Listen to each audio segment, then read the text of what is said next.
Oh, meus irmãos, louvado e agradecido seja o nome do Senhor.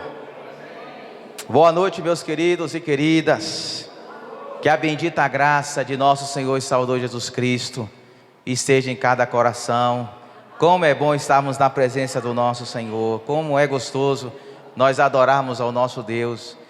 Aí quando nós lemos o livro de Apocalipse, do capítulo 21 ao capítulo 22, você vê criaturas, anjos, os 24 anciãos, os 4 seres viventes, adorando ao nome do Senhor. Porque somente Ele é digno de receber toda a honra e toda a glória. Amém? A você que nos visita, nosso muito obrigado. Todos vocês são de suma importância. Cada irmão aqui, eu faço questão de cumprimentar cada pessoa aqui no início do culto, porque cada vida aqui é muito preciosa, tá ok? Então não vá ficar com ciúmes que eu vou dizer agora, mas eu gostaria de fazer menção aqui à nossa irmã Val. Levante aí, irmã Val. Vamos dar salva de palmas a Jesus, meus irmãos. Louvado e engrandecido seja o nome do Senhor. Louvado e engrandecido seja o nome do Senhor. Grande é o Senhor, o nosso Jeová Jireh. Poder se assentar, meus irmãos. Que alegria, irmã Val, de recebê-la aqui mais uma vez. Os irmãos que não sabem, nossa irmã Val esteve ausente, passando um momento muito difícil, um momento familiar. Mas graças a Deus que o Senhor, o Jeová Jireh que nós cantamos aqui, o Deus da providência, o Deus do sustento, te conduziu, minha irmã, em todo esse período, trouxe aqui. Você está aqui hoje pela manhã e agora à noite, é uma vitória do Senhor para você e uma testificação para nós que confiamos e clamamos ao nome do Senhor Jesus Cristo. Meus queridos, abra sua Bíblia aí, por gentileza, na Epístola de Paulo aos Efésios. Nós estamos numa série de mensagens em Efésios. Que carta espetacular é essa do apóstolo Paulo, inspirada pelo Espírito Santo de Deus. Efésios capítulo 2 hoje, dos versos 1 ao verso de número 10. Irmãos, hoje aqui pela manhã, na nossa EBD, foi uma bênção, amém? Quem esteve aqui, foi uma bênção de Deus. Deus tem falado aqui o tema, a cruz de Cristo. Você que não tem vindo, pelo amor de Deus, coloque como prioridade a nossa EBD. Deus tem falado aos nossos corações. Efésios capítulo número 2, versos 1 a 10. Amém? Assim diz o Senhor: vocês estavam mortos em suas transgressões e pecados, nos quais costumavam viver, quando seguiam a presente ordem deste mundo e o príncipe do ar, o Espírito que agora está atuando nos que vivem na desobediência. Anteriormente, todos nós também vivíamos entre eles, satisfazendo as vontades da nossa carne, seguindo os seus desejos e pensamentos. Como os outros, éramos por natureza merecedores da ira. Todavia Deus, que é rico em misericórdia, pelo grande amor com que nos amou, deu-nos vida com Cristo, quando ainda estávamos mortos em transgressões. Pela graça vocês são salvos. Deus nos ressuscitou com Cristo, e com Ele nos fez assentar nas regiões celestiais em Cristo Jesus, para mostrar nas eras que hão de vir, a incomparável riqueza de sua graça, demonstrada em sua bondade para conosco, em Cristo Jesus. Pois vocês são salvos pela graça, por meio da fé, e isto não vem de vocês, é dom de Deus, não por obras, para que ninguém se glorie, porque somos criação de Deus, realizada em Cristo Jesus, para fazermos boas obras, as quais Deus preparou antes para nós as praticarmos.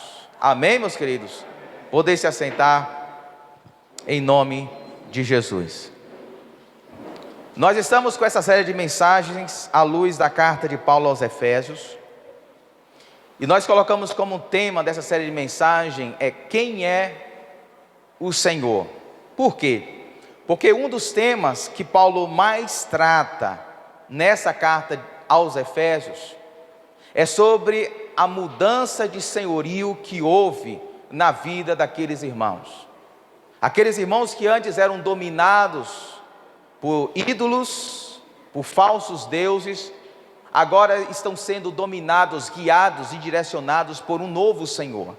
Quem é o Senhor? É a pergunta que norteia essa série de mensagens. E como nós temos refletido, a igreja em que Paulo está escrevendo, a igreja em Éfeso, capital da Ásia Menor, ela foi plantada através do ministério do apóstolo Paulo. Se você observar na sua Bíblia depois, Atos capítulo 19, Atos 19 relata a terceira viagem missionária do apóstolo Paulo, e Paulo chega naquela cidade, uma cidade grande, uma metrópole para aqueles dias, uma cidade cheia de misticismo, de feitiçaria, uma cidade altamente idólatra. No centro da cidade havia um templo, o templo da deusa Diana, onde toda a estrutura da cidade, a economia, a vida social e religiosa girava em torno da adoração a Diana, e uma cidade com uma cultura altamente pornográfica, porque um dos cultos de Diana era o culto da fertilidade, onde havia prostitutas cultuais. Então era uma cidade altamente sensualizada, pornográfica, e Paulo chega nessa cidade e planta uma igreja. E a partir desse ministério de Paulo em Éfeso, uma pessoa, um jovem, se converte. O nome dele é Epáfras.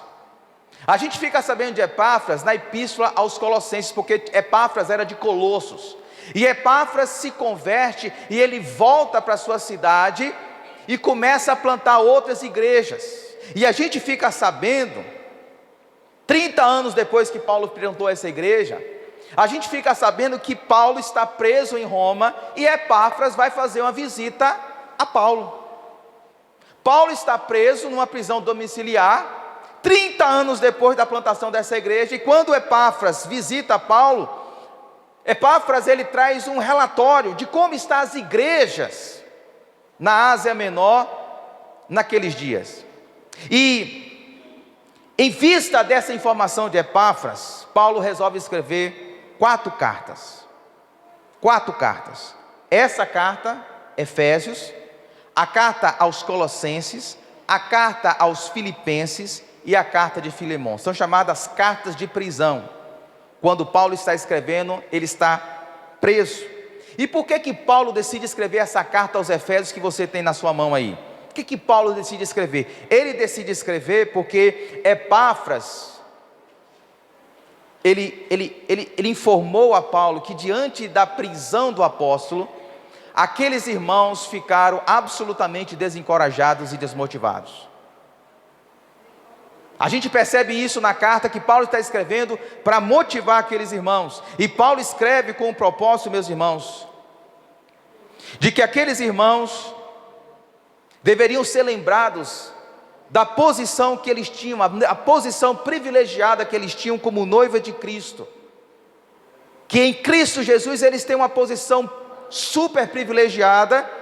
E quais as implicações de ser noiva de Cristo para a vida, para o dia a dia? Então Paulo escreve com esse propósito, para confortar, para consolar aqueles irmãos, informando aqueles irmãos quem vocês são em Cristo Jesus e quais as implicações disso para a vida de vocês. E então, na primeira mensagem dessa série, à luz de Efésios capítulo 1, versos 15 a 16, nós falamos sobre as palavras de ação de graças do apóstolo Paulo. Paulo agradece a Deus quando ele fica sabendo que aqueles irmãos, ao ouvirem e crerem no Evangelho, tomaram a decisão nas suas vidas: confiar somente em Cristo e demonstrar amor para com os próximos.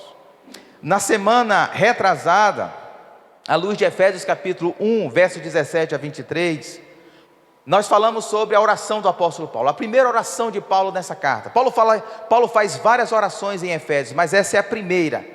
E por que Paulo ora? Ou pelo que Paulo ora a Deus pela vida dos Efésios? ele ora para que aqueles irmãos crescessem. Em que, pastor? Eles crescessem no conhecimento de quem é Deus. Eles crescessem no conhecimento dos planos de Deus para a vida deles.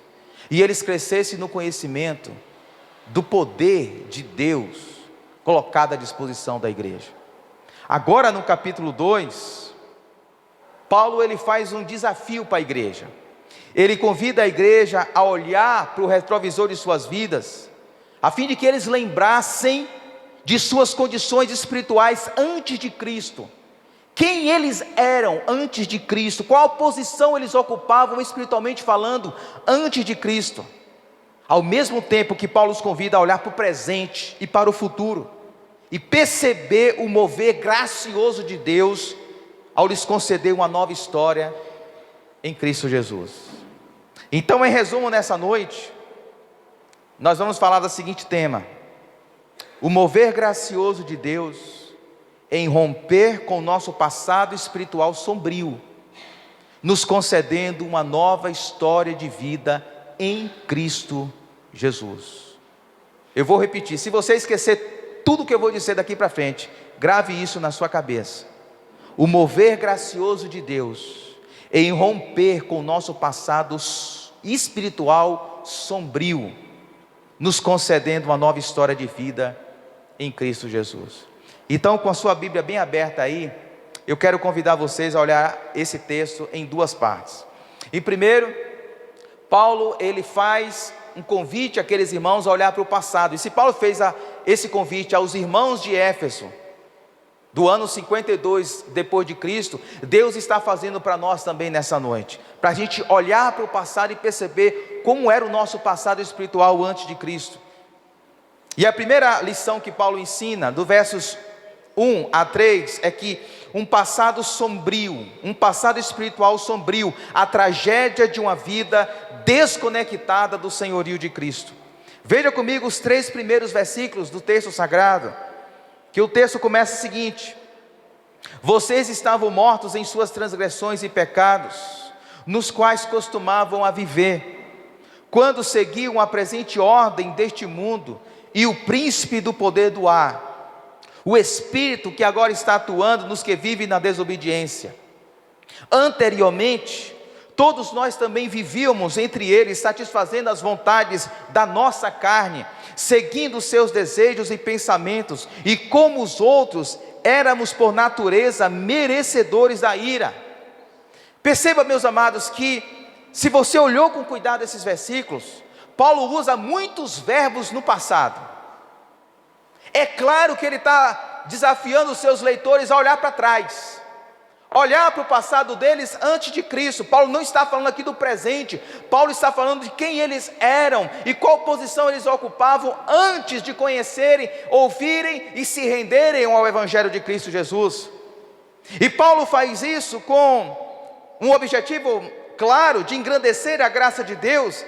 Mas quando ele faz esse desafio, para que aqueles irmãos olhassem para o seu passado, ele quer destacar que, diante de tudo aquilo que eles eram, e a posição que eles ocupavam, quão grande é a graça de Deus na vida deles, porque a gente só consegue ganhar consciência da grandiosidade do amor de Deus, meus irmãos, quando nós nos lembramos quem éramos antes de Cristo. Nós só conseguimos ganhar dimensão da grandiosidade do amor de Deus sobre as nossas vidas, sobre a nossa família, quando nós ganhamos consciência quem nós éramos e qual lugar nós ocupávamos antes de Cristo. Quando nós esquecemos do nosso passado, a gente vai lidando com o amor de Deus assim de maneira meio que displicente. Então Paulo está desafiando os seus leitores a olhem para o passado, olhem para quem vocês eram. E quando Paulo convida eles a olhar para o passado, Paulo dá um diagnóstico. Paulo não dá uma opinião, Paulo dá um diagnóstico. O diagnóstico que Paulo dá é que eles eram mortos, espiritualmente falando. Veja comigo o verso de número 1, a parte A. Vocês estavam, passado, vocês estavam mortos. Agora, eu convido você a pensar comigo o seguinte: imagine que você está chegando no médico, e depois de uma bateria de exames, o doutor chega para você e diz assim: olha, você está com câncer. E esse câncer já avançou para o quadro clínico de metástase. Ou seja, as células cancerígenas do tumor principal se espalhou por todos os seus órgãos. Não tem mais solução para você. Como você reagiria a essa notícia? Qual seria a sua reação? Agora veja comigo uma outra situação hipotética. Imagine que você, Deus livre e guarde, sofresse um acidente gravíssimo.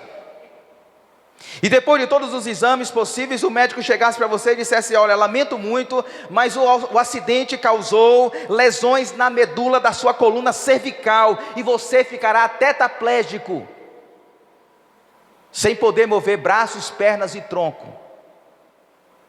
Como é que você reagiria a essa notícia? Eu ficaria super alarmado, sacudido emocionalmente. Eu desabaria emocionalmente. Talvez essa também seria a sua reação. Mas Paulo não está dizendo aqui no texto sagrado que nós estamos doentes. Paulo não está dizendo aqui no texto sagrado que nós ficamos paraplégicos espiritualmente falando. Paulo está dando um diagnóstico. O diagnóstico que Paulo dá é que nós estávamos mortos. E a palavra que Paulo usa aqui é necros, da onde vem a nossa palavra necrotério. O que é o necrotério? Um lugar cheio de gente morta. Paulo está dizendo que um homem e uma mulher sem Jesus Cristo, ele não está doente, precisando de um terapeuta, ele não está doente, precisando de um psicólogo, ele não está doente, precisando de curativos espirituais, ele está morto.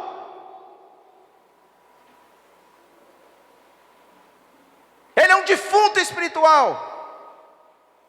A pessoa sem Cristo, meus irmãos, está completamente inativa, está morta, ela é necros. E a pergunta que eu faço para você nesta noite é: o que levou essas pessoas à morte espiritual? O que que Paulo diz que conduziu essas pessoas à morte espiritual? Veja comigo para o texto, o verso de número 1, o verso de número 2, a parte A diz que o que levou essas pessoas à morte espiritual é porque elas tinham a vida centradas em si mesmas. Pessoas que vivem para si mesmas, pessoas que vivem centradas em si mesmas, pessoas egocentradas. Veja comigo o texto sagrado, verso 1, verso 2, a parte A diz assim: vocês estavam mortos em suas transgressões e pecados. Duas palavras sinônimas, que representam atitudes rebeldes em relação a Deus e a sua vontade, nos quais, transgressões e pecados, nos quais costumavam a viver. Costumavam a viver, grave bem essa expressão. Agora vai comigo para o verso 3. Anteriormente, ou seja, no passado, todos nós também vivíamos entre eles. Como? Paulo diz: satisfazendo as vontades da nossa carne, seguindo os seus desejos e pensamentos. Paulo, ele usa várias expressões: gente que vive em transgressões e pecados, que tem um estilo de vida assim, gente que anteriormente vivia satisfazendo o quê? A sua própria vontade, a vontade da sua carne, a vontade da sua natureza, seguindo apenas o quê? Os seus desejos. O que eu quero? O que eu desejo? Qual é a minha vontade? É isso que eu vou seguir. É gente que vive seguindo a voz do seu coração. Para onde é que o meu coração está apontando? Para qual direção o meu coração está me direcionando? Eu sigo os meus desejos e pensamentos. Talvez na sua Bíblia tenha essa expressão: costumava a viver, verso de número 3, verso de número 2, melhor dizendo. E essa expressão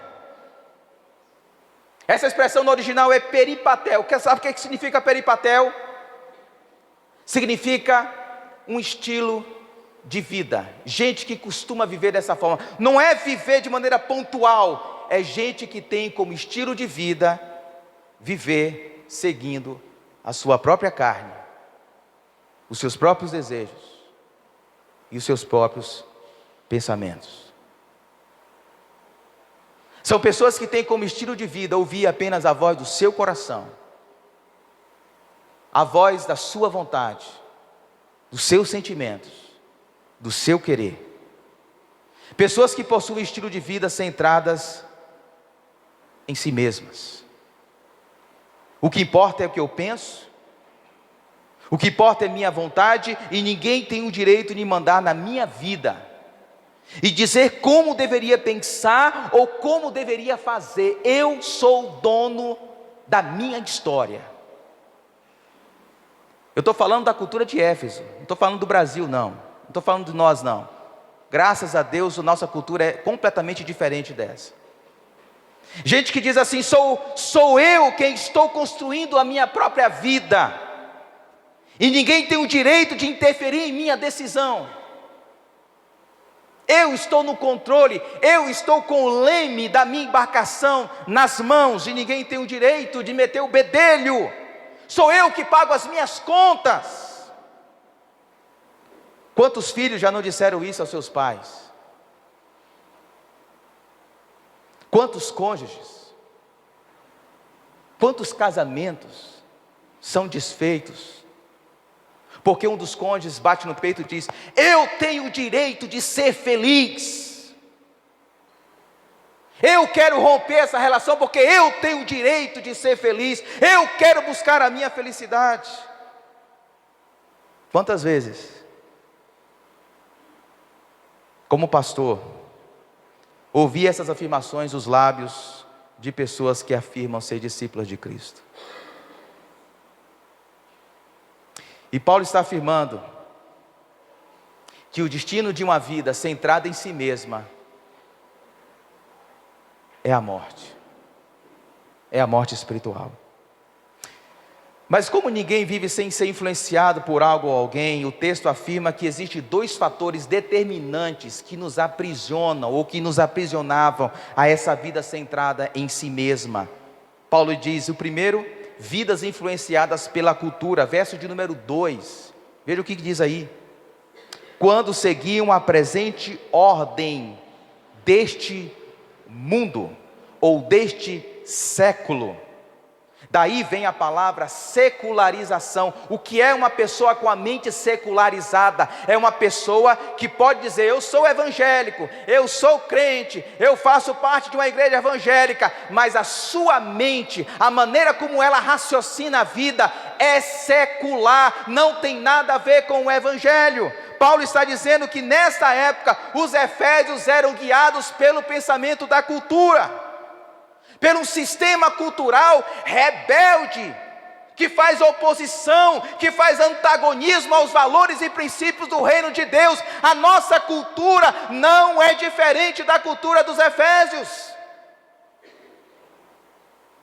É por isso que Paulo, em Romanos capítulo 12, verso 2, ele diz: não se amoldem, pelo amor de Deus, não se amoldem ao padrão deste mundo, porque este mundo, essa cultura rebelde, ela tem uma forma, e Paulo está dizendo: pelo amor de Deus, não se deixe amoldar o pensamento, as ações e os sentimentos de vocês à luz dessa cultura. Mas Paulo diz que essa cultura que faz oposição ao reino de Deus, ela tem um grande mentor, ela tem um grande professor, o diabo. Verso de número 2 ainda: quando seguiam a presente ordem deste mundo, e seguiam também o quem? O príncipe do poder do ar, o espírito que agora está atuando nos que vivem na desobediência. Paulo está afirmando que esse espírito do poder do ar, esse espírito que é o diabo, que é Satanás, está atuando nos filhos, está atuando em homens e mulheres que vivem na desobediência.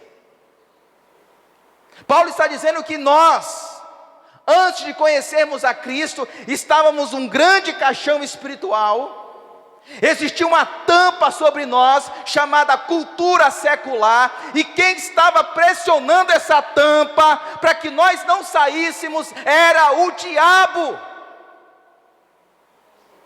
Estávamos mortos em nossos pecados, Estávamos completamente envolvidos por uma cultura rebelde e estávamos sendo guiados, direcionados, aquela vozinha que vem na mente, no coração das pessoas e que elas pensam às vezes que é a voz de Deus, era a voz do diabo conduzindo para a desobediência.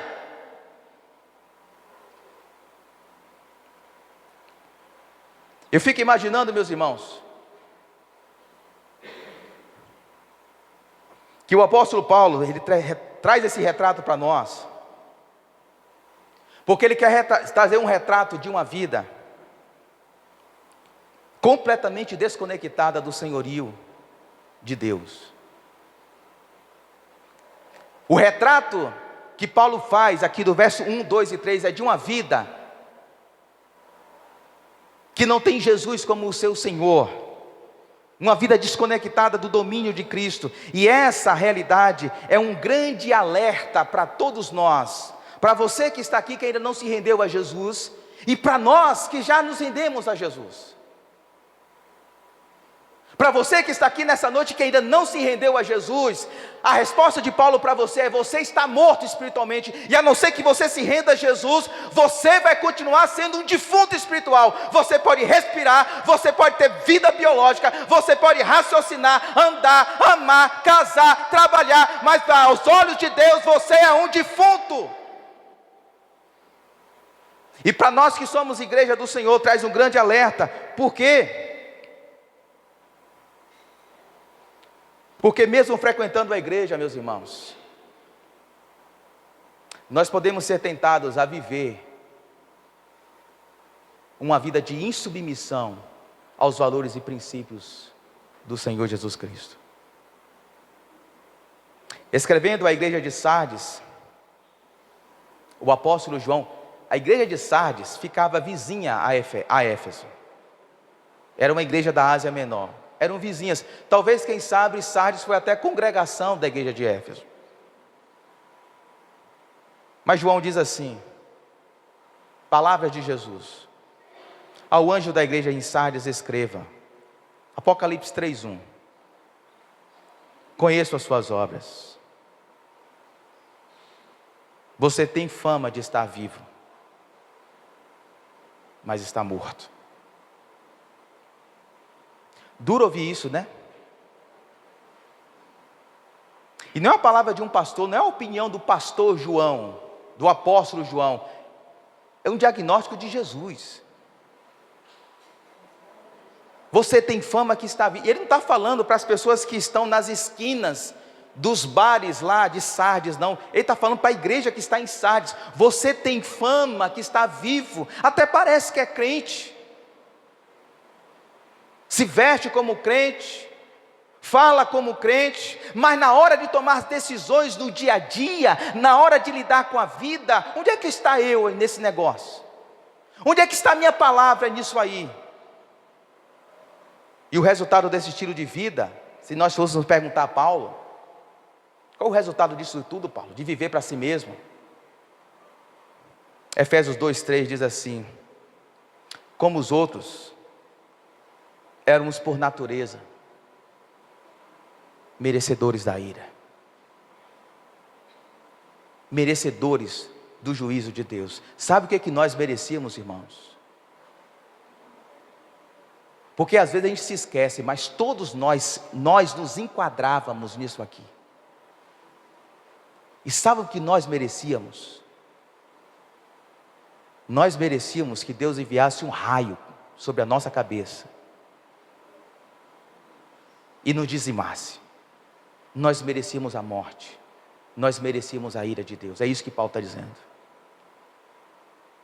A pergunta que temos que fazer é: se Jesus fosse fazer um diagnóstico de nossas vidas, diria que o nosso estilo de vida, nossas decisões, nossa agenda, revelam uma vida centrada em si mesma, em nossas próprias conveniências, nossas preferências, nossa vontade, nossos gostos, nossas prioridades, nossas vozes do coração? Se Jesus passasse E Apocalipse diz que Jesus está no meio dos 7 candelabros, e os 7 candelabros são as 7 igrejas. Ele passeia no meio da sua igreja, para conhecer a igreja, para sondar a igreja, para confortar a igreja, para consolar a igreja, para investigar e admoestar a igreja. Se Jesus fizesse um diagnóstico das nossas vidas,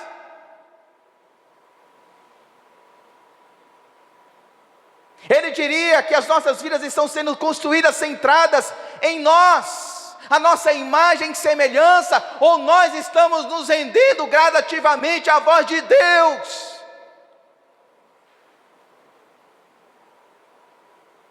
Louvado seja Deus, meus irmãos. Louvado e engrandecido seja o nome do Senhor, que Paulo não encerra a epístola no versículo de número 3, porque se ele encerrasse a epístola, se ele encerrasse esse capítulo no versículo de número 3, todos nós estaríamos condenados, todos nós estaríamos perdidos, mas ele continua, e ele faz uma virada de chave, é como se fosse uma treliça, agora ele coloca uma outra situação. Veja comigo que Paulo agora diz, que Deus está construindo, e Deus em Cristo Jesus, está construindo uma nova história das nossas vidas, uma nova história de vida, a graça de uma vida alinhada com o senhorio de Cristo. É isso que Paulo inicia, a partir do verso de número 4, veja comigo na sua Bíblia, que Paulo começa dizendo: um mover gracioso de Deus, na vida de homens e mulheres perdidos, mortos espiritualmente. Ele começa dizendo no verso de número 4, dizendo: todavia Deus, que é rico em misericórdia, pelo grande amor com que nos amou, deu-nos vida com Cristo, quando ainda estávamos mortos em transgressões. Pela graça vocês são salvos, diz o apóstolo Paulo. Deus nos ressuscitou com Cristo, e com Ele nos fez assentar nos lugares celestiais em Cristo Jesus, para mostrar nas eras que há de vir a incomparável riqueza da sua graça, demonstrada em sua bondade para conosco em Cristo Jesus. Pois vocês são salvos pela graça, diz o apóstolo Paulo, por meio da fé. E isto, ou seja, a fé, a própria fé, não vem de vocês. Até a fé que se conecta com o amor de Deus não vem de vocês. É dom, é graça, é dádiva, é presente de Deus, não por obras, para que ninguém se glorie diante do Senhor. E eu chamo a sua atenção logo para a primeira palavra do versículo de número 4, que diz: todavia. Talvez a sua versão diz porém, talvez na sua versão diz mas Deus. Essa conjunção adversativa aqui, meus irmãos, é que dá a virada de chave, porque se não fosse esse todavia, nós estaríamos perdidos. Se não fosse esse todavia, nós continuaríamos mortos em nossos pecados e transgressões. Todavia Deus se moveu na minha e na sua vida, nos dando salvação, nos dando graça, nos dando libertação, nos dando vida em Cristo Jesus. É isso que Paulo está dizendo. E Paulo, ele usa essa expressão várias vezes na sua epístola: todavia, todavia, todavia. Ele quer fazer um contraste. Olha, vocês estavam assim, mas Deus fez isso. Vocês estavam dessa forma, mas Deus fez aquilo. Ele faz um grande contraste ao longo da carta aos Efésios, para mostrar a grandiosidade dessa graça, dessa bondade do Senhor. E como é que Paulo descreve esse mover de Deus? Ele começa dizendo: todavia Deus, que é rico em misericórdia. A palavra misericórdia aqui significa bondade, boa vontade ao miserável e ao aflito. Deus que é rico em misericórdia, pelo grande amor, e ele já falou, Paulo já escreveu que Deus nos amou lá em capítulo 1, o verso de número 4, Paulo já tinha falado: olha, Deus em amor, Ele nos predestinou. Por causa do seu, pelo grande amor com que nos amou. A palavra amor aqui é o verbo agapao, da onde vem a palavra ágape. Meus irmãos, o tempo verbal que Paulo usa aqui, meus irmãos, dá a ideia de uma ação completa. Deus não amou a gente assim 30%. Deus não amou assim a gente a 50%. Deus não amou 99,9%. Paulo está dizendo que Deus nos amou completamente, 100%. Completamente Deus nos amou, pelo seu grande amor com que nos amou. Deus olhou para um bando de defuntos, para um grande vale de ossos secos como nós éramos um grande vale de ossos secos, e Deus olhou para nós, e o texto sagrado está dizendo, Ele nos amou, e esse amor de Deus que move Deus na nossa direção, para nos dar a salvação em Cristo. E Ele continua dizendo, meus irmãos, com todas as palavras, veja comigo o verso 5, esse amor de Deus, o que esse amor de Deus fez conosco? Deu-nos vida com Cristo. Deu-nos vida, quando, pastor? Quando foi que Deus nos deu vida, pastor? Diz o texto sagrado, quando ainda estávamos mortos em nossas transgressões. Não foi porque a gente despertou, não foi porque a gente levantou do caixão e disse, Deus, eu estou aqui no caixão. Não, nós estávamos mortos, nós estávamos defuntos, nós estávamos passivos, completamente passivos, e Deus se moveu e nos deu vida e nos ressuscitou com Cristo Jesus. Se hoje nós temos vida, se hoje nós temos vida em Cristo Jesus, foi porque o amor de Deus foi derramado no seu coração. Louvado seja o nome do Senhor. Deus nos ressuscitou. Deus nos ressuscitou com Cristo. Verso de número 6, a parte A. Agora veja comigo o verso ainda de número 6, porque ele diz algo extraordinário. Meus irmãos, eu estava estudando esse texto, e eu rompi em gratidão ao Senhor e louvor ao Senhor. Não tem como a gente ficar impassível diante desse texto. Olha só o que Paulo vai dizer, meus irmãos, que ousadia. Verso número 6, ele diz assim, com Ele, Deus nos deu vida e nos ressuscitou, e com Ele, Cristo, nos fez assentar nos lugares celestiais, em Cristo Jesus. Você já parou para pensar o que é que isso significa?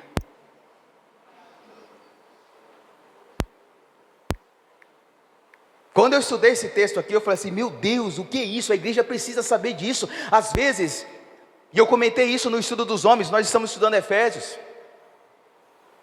Às vezes nós somos pessoas ricas espiritualmente. Paulo diz lá no verso de número 4, a partir do verso 3, melhor dizendo, que nós somos abençoados com toda sorte de bênçãos. Às vezes nós somos ricos espiritualmente falando, e nós vivemos como mendigos, porque nós não conhecemos. O meu povo peca e erra por não me conhecer e não conhecer as Escrituras. Olha só o que Paulo está dizendo, que Deus em Cristo nos fez assentar nos lugares celestiais sem Cristo ou com Cristo Jesus. O que isso significa? Vou tentar explicar para vocês. Paulo havia escrito no capítulo 1, verso 20. No capítulo 1, verso 20 de Efésios, Paulo diz que Deus manifestou o poder dele sobre Jesus, de tal forma que o ressuscitou e o fez assentar à sua direita nas regiões celestiais. Deus fez isso com Cristo, com o seu Filho. Paulo diz isso no capítulo 1. O poder de Deus, o Pai, se manifestou na vida do Filho, ressuscitando, e fez com que o Filho se assentasse agora à direita do Pai. E agora Paulo no capítulo 2, está dizendo para mim e para você, que quando um homem e uma mulher se rende a Cristo, e coloca Jesus como Senhor da sua vida, não como um apêndice na vida, não como acessório na vida, mas como centro da sua vida, o Senhor da sua vida. Deus nos dá vida, Deus nos ressuscita, e Ele nos faz assentar no mesmo lugar que Jesus está assentado agora, como herdeiro do trono. Deus fez Jesus o herdeiro de todas as coisas, e nós que cremos em Cristo, nós também somos herdeiros de Deus em Cristo Jesus, meus irmãos. É isso que Paulo está escrevendo. Você é o herdeiro do reino de Deus. Paulo vai dizer isso em Romanos, que nós somos herdeiros de Deus e co-herdeiros com Cristo. Olha quem nós somos. Olha o que Deus fez de defuntos. Olha o que Deus fez de defuntos, de mortos espiritualmente falando, herdeiros. Nós estamos assentados, uma posição gloriosa em Cristo Jesus. E por que Deus fez tudo isso? Porque Ele nos achou bonitinhos? Porque nós somos bons? Verso de número 7. Para mostrar nas eras que hão de vir, oh Jesus, a incomparável riqueza de sua graça, demonstrada em sua bondade para conosco em Cristo Jesus.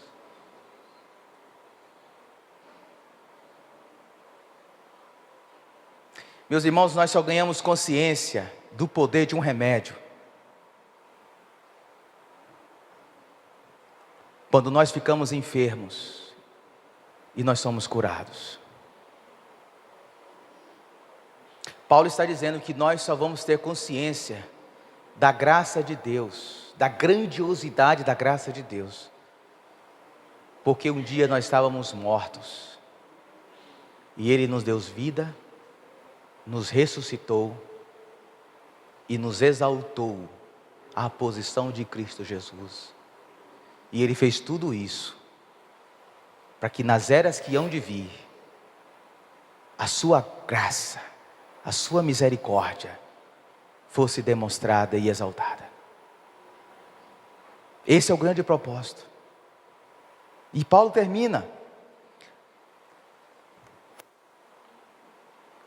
a partir do verso 8, verso 9, reafirmando essa doutrina gloriosa, dizendo: pois vocês são salvos pela graça, por meio da fé, e isso não vem de vocês, é dom de Deus, não por obras, para que ninguém se glorie. Paulo está dizendo que tudo isso que aconteceu conosco, meus irmãos, não foi porque nós somos bons, não foi porque nós cumprimos as regras, não foi porque nós somos mais espertos do que as pessoas que estão do lado de fora da igreja. Não, tudo isso foi pela graça de Deus.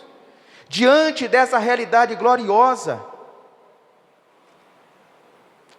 diante dessa graça, diante dessa realidade gloriosa do mover gracioso de Deus, como não nos sentirmos amados por Deus?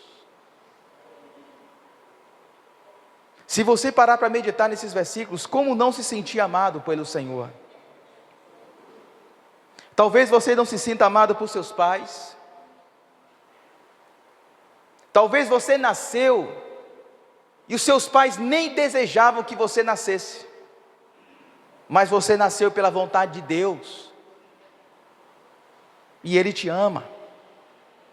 Talvez você não se sinta amado por o seu cônjuge, talvez você não se sinta amado pelos seus filhos,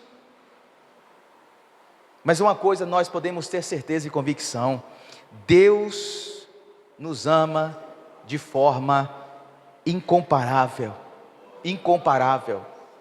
e deseja que você se satisfaça em seu amor, o seu amor demonstrado em Cristo Jesus. Deus quer que você se satisfaça somente no amor de Deus. Nós podemos não ser amados pelas pessoas, nós podemos não ser amados pelas pessoas mais próximas de nós, mas nós temos certeza e convicção que Deus nos ama, e Ele te ama de forma tão completa, que Ele decidiu derramar toda a sua ira, toda a sua indignação contra o pecado, na pessoa do seu Filho bendito Jesus Cristo, para que eu e você, mortos espiritualmente falando, tenhamos vida, uma vida gloriosa, uma vida superlativa, uma vida abundante, a vida eterna em Cristo Jesus. Às vezes nós perdemos consciência disso aqui, e ficamos catando as migalhas, o amor, queremos se sentir amado pelas pessoas à nossa volta, completar o nosso vazio existencial com as migalhas que as pessoas nos oferecem, quando nós temos um grande banquete do amor de Deus oferecido a nós. O que mais Deus precisa fazer em sua vida para que você se sinta amado ou amada por Ele? O que é que Deus precisa fazer na sua vida? Porque mesmo sabendo do grande amor de Deus por nós, ainda buscamos significado nas coisas dessa vida, meus irmãos. Nenhuma das realidades da vida, por melhores que sejam, nenhuma delas, nem trabalho, nem sexo, nem dinheiro, nem amigos, nem amantes, nem fama, nem reconhecimento, nada dessas coisas foi capaz de morrer no nosso lugar. Nada. O seu trabalho, os seus amigos das redes sociais, nada, nem ninguém foi capaz de morrer no seu lugar. Pelo contrário, todos esses ídolos da nossa cultura exigem sacrifícios, exigem que nos sacrifiquemos. E aí eu pergunto, quantos casamentos não estão sendo sacrificados no altar do trabalho? Quantos?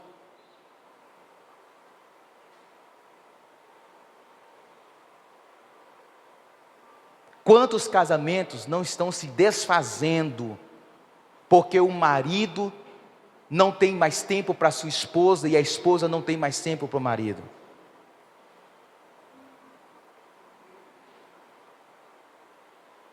Quantos casamentos, meus irmãos, não estão sendo sacrificados no altar das aventuras sexuais?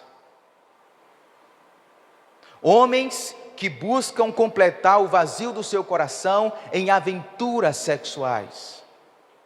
Mulheres que buscam preencher o vazio do seu coração em aventuras sexuais. Quantos casamentos, quantas famílias não estão sendo sacrificadas no altar de Mamon, no altar do dinheiro? Quantos filhos? Quantos filhos são órfãos de pais vivos, sacrificados no altar do sucesso profissional? Quantos filhos deixam de nascer, porque homens e mulheres optam por não engravidarem, para não atrapalhar minha carreira profissional? Se existe uma pessoa que fora capaz de morrer em nosso lugar para nos dar vida, e vida de verdade, essa pessoa é Jesus Cristo. Só Ele. E Ele nos deu vida enquanto estávamos mortos, no sentido enquanto estávamos sendo influenciados por este mundo, escravizados pelo diabo. Ele morreu em nosso lugar. E com que propósito Deus fez tudo isso em Cristo? Eu finalizo o verso 10.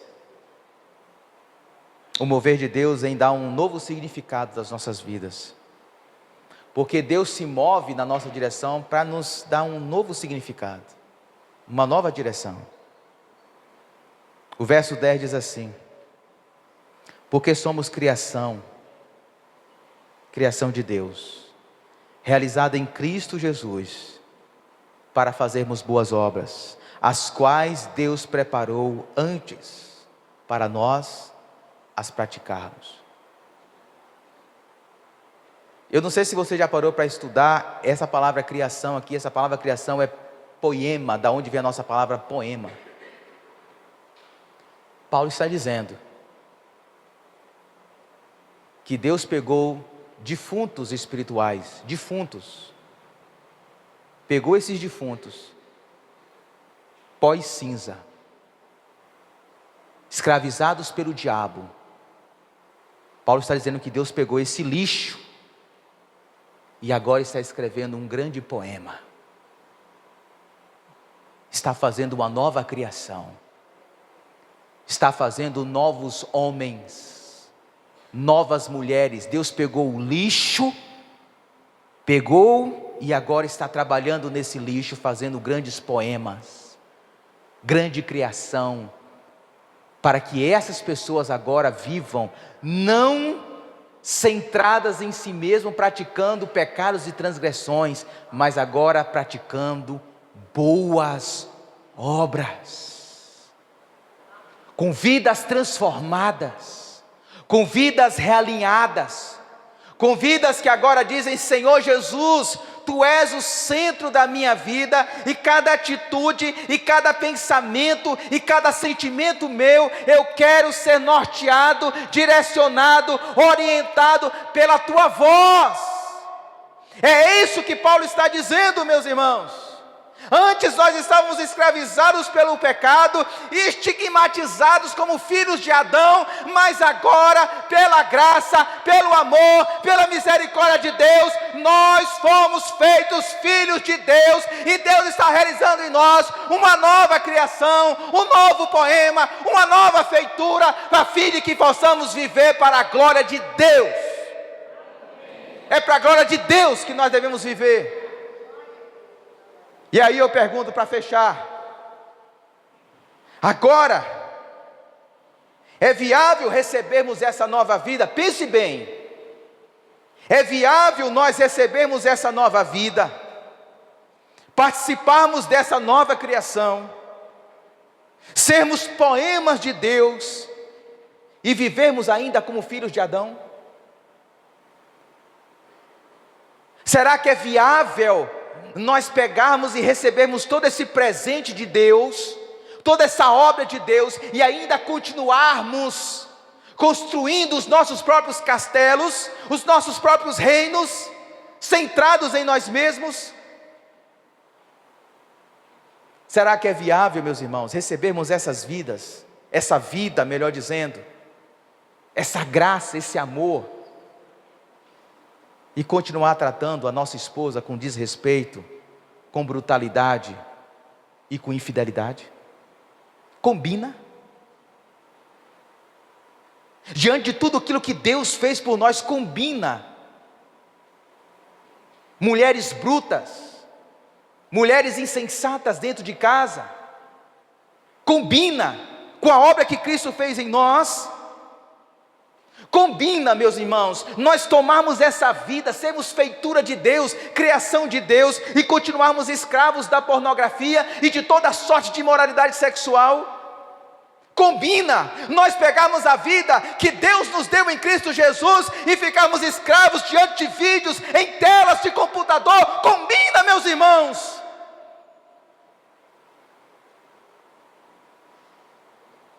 Combina nós pegarmos essa vida que Deus nos deu e sermos desonestos dos nossos negócios? Bularmos a declaração do imposto de renda, comprarmos e não pagarmos? Combina? Combina, meus irmãos?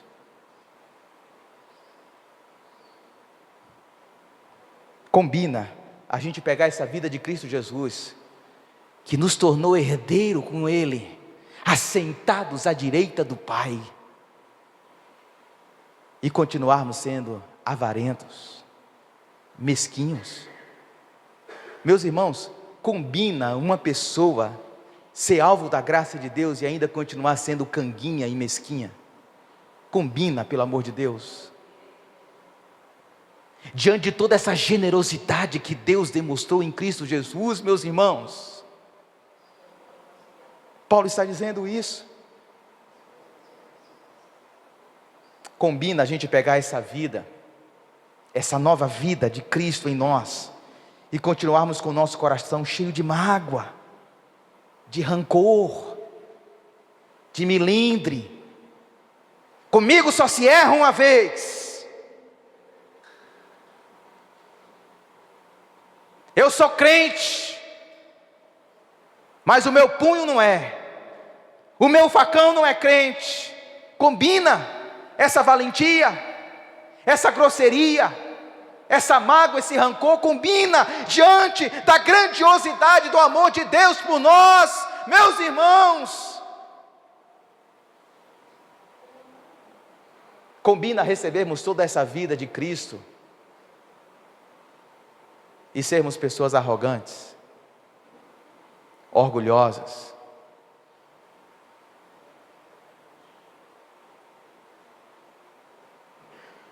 Não combina. Paulo está dizendo que nós, eu, você, nós, que nos rendemos a Jesus, nós somos a nova criação de Deus. E nós estamos sendo criados pelo Espírito para a vida de filhos de Deus. E eu finalizo com duas implicações para nós. Primeiro, lembre-se do seu passado sombrio antes de Cristo. E seja uma pessoa mais grata, mais humilde e satisfeita no amor de Deus por você. Não esqueça jamais de quem você era. Não esqueça não. E o que Deus fez por você. E segundo, lembre-se de que Deus está reescrevendo a sua história. Um poema, uma nova criação. Então viva para a glória do seu Criador. Tem alguém aqui nessa noite que quer se render ao amor desse Jesus? Lembre do que Paulo falou: sem Jesus, você está morto espiritualmente. Feche os seus olhos, nós vamos estar orando.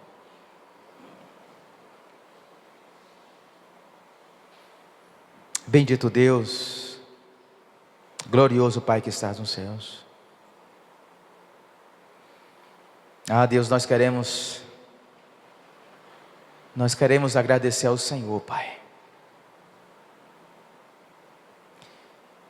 E nós confessamos diante do Senhor que nós não temos palavras. Se de fato nós meditarmos, refletirmos no que o apóstolo Paulo escreveu no capítulo 2, versos 1 a 10, ganharmos consciência de quem nós éramos, de qual a nossa real condição espiritual sem Cristo, e de tudo quanto o Senhor fez por nós, apesar de nós não temos palavras para agradecer, para descrever, para mensurar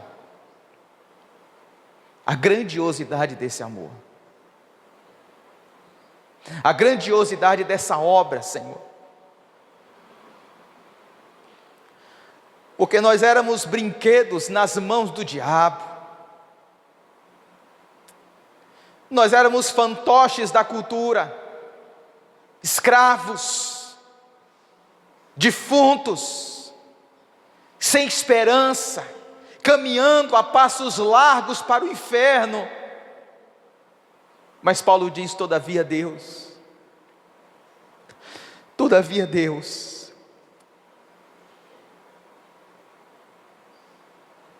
como nós cantamos nessa noite, a tua bondade me seguirá. Todavia Deus, que é rico em misericórdia, pelo grande amor com que nos amou, deu-nos vida em Cristo Jesus. Pela graça nós somos salvos. Oh Deus, o Senhor nos ama de uma maneira incomparável, Senhor.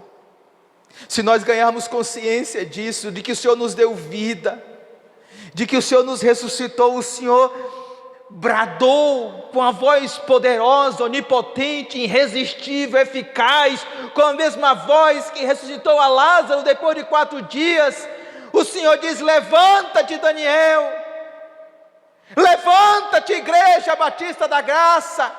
E estávamos mortos, inertes, passivos, e nós nos levantamos, não com a vida qualquer, mas com a vida eterna, com a vida da ressurreição. E mais do que isso, o Senhor não apenas nos ressuscitou e nos deu vida em Cristo, mas o Senhor nos exaltou, o Senhor nos levantou, e o Senhor nos fez assentar nas regiões celestiais em Cristo Jesus.